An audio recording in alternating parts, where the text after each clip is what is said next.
Hello, my name is Jeff. This is Castle Tutelage, your home defense network. We've been talking about modifying your gun and the proponents and out there.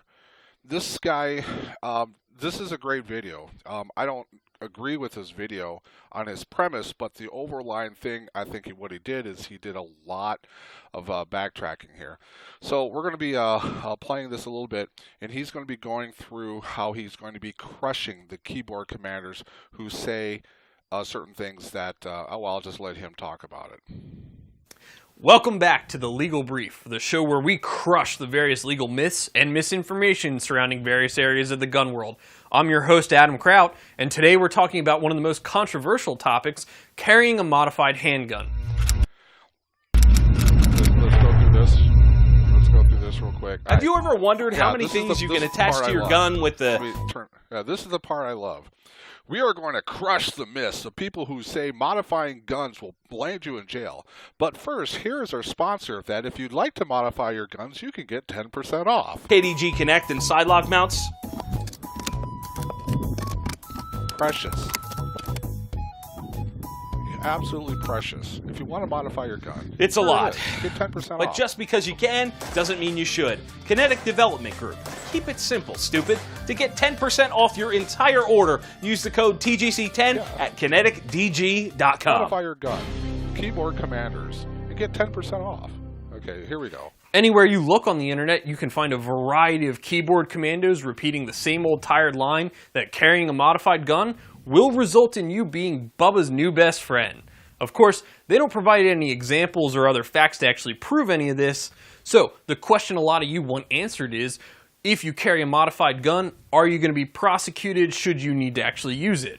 I'll begin with stating that I have been unable to find a documented instance where a modified gun was the entire basis for a criminal charging and conviction in relation to a self-defense. And there we go. When these people go after, they are always looking for a very specific thing. Give me a resource. Give me a resource. That's their crying wolf. Give me a resource. Where somebody actually went to jail because of a modified gun. Well, that's the finder of fact. It is in its totality. If you ever have a finder of fact, a jury pool, who has said, the reason I put you in jail is because you modify your gun, you have a great appeal. All right. Nowhere is it going to be a documented source. We ain't found crap, it says on his screen, because it doesn't exist. It is in its totality. It is the entire narrative of the entire breadth and scope of what the finder of fact is bringing in.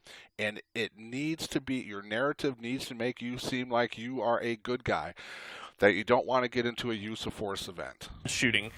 There also seems to be a similar point of contention floating around there in internet land where carrying a caliber outside of what police carry will end up with a similar result, that is, prison with Bubba. I did find one case where a gentleman used a 10mm in self-defense and was actually convicted of second-degree murder out in Arizona. Now, it appears it wasn't because he used 10mm itself, but rather the jury and prosecution didn't actually believe he used it in self-defense. Well, that is, that's all, smoke and mirrors, exactly what it's saying. What the theory actually behind of not using a 10mm round is that you want to mimic closely. Again, this is what Kyle Sweet did in our last video. You want to closely mimic what the police department uses. They don't use 10mm. The point of 10mm wasn't the issue. It's in the appellate court decision paperwork that a 10mm was trying to vilify. I think his name was Fish. Fish versus the state of Arizona.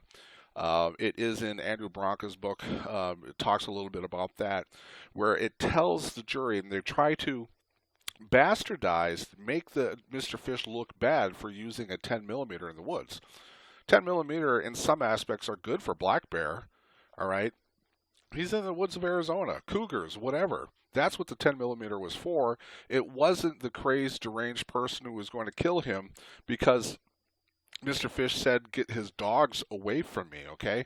So when you're dealing with these people, they're always dealing in absolutes. Find me the facts where a modified gun put someone into jail. Doesn't exist. You can't just convict people on one thing, or that a 10mm or anything outside the normal range of what police officers use is inherently evil, okay? So they'll always try to use these smoke and mirrors, okay? Let's keep on going. And let's face it, 10mm is the best millimeter. There will be a couple of news articles in the description down below which describe the incident so you can see what happened for yourself.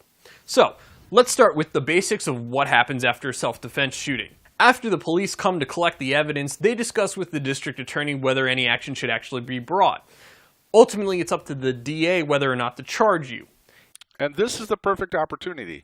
This is where he's doing the Michael Jackson's moonwalk. He is walking back as fast as he can. Everything that I have been telling you guys, he is going to confirm it in the next 3 minutes and 43 seconds of this video. Now what he's doing is you're going to the defense attorney, okay? You are expressing yourself and you're trying to determine what the facts are. What are the facts? If your narrative is of a reasonable person doing reasonable things, you're going to get out of the legal cog as quick as possible. And he's just going to keep on verifying. Let's do some more backwalking. If the DA declines to press charges, then we don't need to worry about anything because you're not getting charged. However, if the DA does decide to press charges, you're entitled to a trial, should you not decide to take some sort of plea deal. Yay, due process! Woo! So what about this modified gun? Where does that actually come into the equation? Well, unless your jurisdiction has some sort of statute which would make modifying a firearm illegal or impose some kind of enhanced penalty if it's used in a crime, it really doesn't come into play at all. For example, if you were involved in a shooting with a modified gun that you believe was self-defense, and the DA disagreed, saying you committed murder or manslaughter, the charge is really only still going to be murder or manslaughter. Well, that's the point.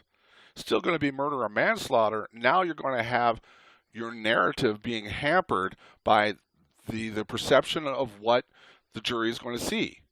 Again, soccer moms, grandma, the chronically employed. These broccoli stalks of the jury, you don't know how they're going to be taking it. Can the DA, through a firearms expert, introduce evidence that your gun was modified? Sure. Can the DA really harp on the point to make it seem like you modified that gun with the intent to kill? Yeah, absolutely.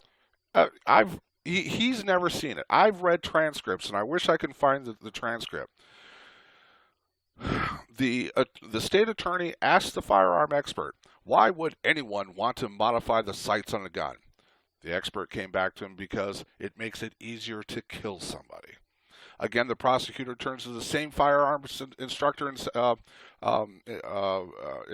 instructor, I'll just go with that, specialist, and says, why would anyone want to change a magazine release?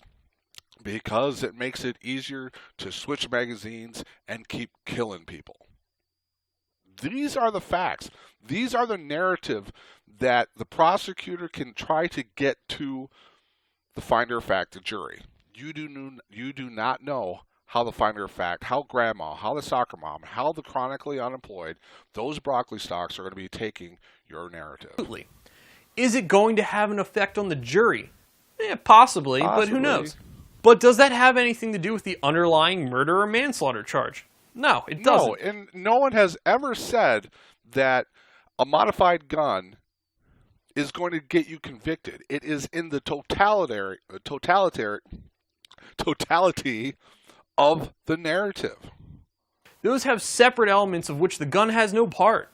However, it doesn't mean the jury won't take the gun into consideration, even though it has nothing to do with the underlying crime or the elements of it, like intent.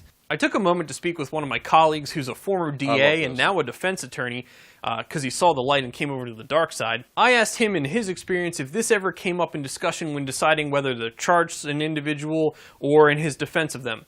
He said in over 20 cases where individuals used a firearm in self-defense, he never heard of it raised. And in fact, in half of them, charges were never even filed against the person. See, and he's not comparing apples to apples. We don't know if those 20 cases had modified guns at all. Again, if it's a good shoot, it's a good shoot. You're not going to be hung on a modified trigger or some kind of gizmo-wismo thing on it. It is when you have something that is a little bit off, where your narrative is weak, that is where it becomes an issue. Okay, so again, people always have these friends. Well, I've never heard it ever talked about before. Well, let's talk apples to apples. Where those 20 cases have modified triggers or any other modifications on them? He doesn't say. We never know. Person. However, it's not to say a modified gun could not potentially cause you some trouble. Hello. So say, Backtrack. for instance, you've modified your trigger in your gun to be a little bit lighter, and you end up in a situation where you need to draw it. Well, if you negligently discharge the firearm, it's possible you could face charges for criminal negligence. Thank you. Instead of murder, you could face manslaughter charges because the mens rea, or state of mind, for those of you that didn't go to law school, to have murdered someone did not exist. So your state of mind wasn't there. You didn't mean to do it. In short, carrying a modified gun is not something that will absolutely result in you Never said ending it up was. next to Bubba in prison. However, a number of said. factors are involved, including what you say to the police after the incident. Here's a hint: call your lawyer and be quiet. Whether the DA decides to press charges, how good your lawyer is, and ultimately, should it make it to trial, who's on the jury. I'll put a link down in the description to the firearms expert testimony during the trial of George Zimmerman. The Zimmerman trial was actually really fascinating to watch, and you'll learn a lot of interesting things. The Zimmerman trial was very fascinating to watch. Okay? The name of George Zimmerman's Kel-Tec was in play here. The prosecutor tried to make the finder fact, the jury, think that the Kel-Tec, doesn't that sound evil? Also, that George Zimmerman had a round in the chamber.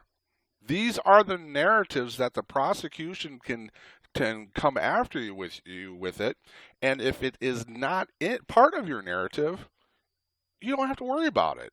That's what my entire thesis is. From doing so, but ultimately, as you guys know, Zimmerman was found not guilty under the traditional self-defense defense rather than the stand your ground defense the news kept talking about. Hopefully that video is going to give you an idea of what the firearms expert actually testifies to and does in court, and an overview of how the proceedings generally work. It was a very limited view of what happened because George Zimmerman did not have a modified gun. So I'm not exactly sure what the expert, the state's expert on firearms, is going to tell you. Well, George Zimmerman did not have a modified firearm Kel-Tec, but he did have one in the chamber. So I'm not. You have to compare apples to apples, and this guy is not doing that. To wrap this up, is it a guaranteed ticket to jail? No. Is it something that could potentially cause you a headache? Yes. Yeah, possibly. Yeah, that's enough. So here we have a guy, a very good video. Starts off as show me, crying, the howl of the wolf. Show me one incident where modifying a gun put you in jail. Well, it doesn't exist. It'll never happen. If someone is convicted on one element, they have a great appeal case, okay? And then when he gets into the meat and potatoes of the entire subject, he backtracks.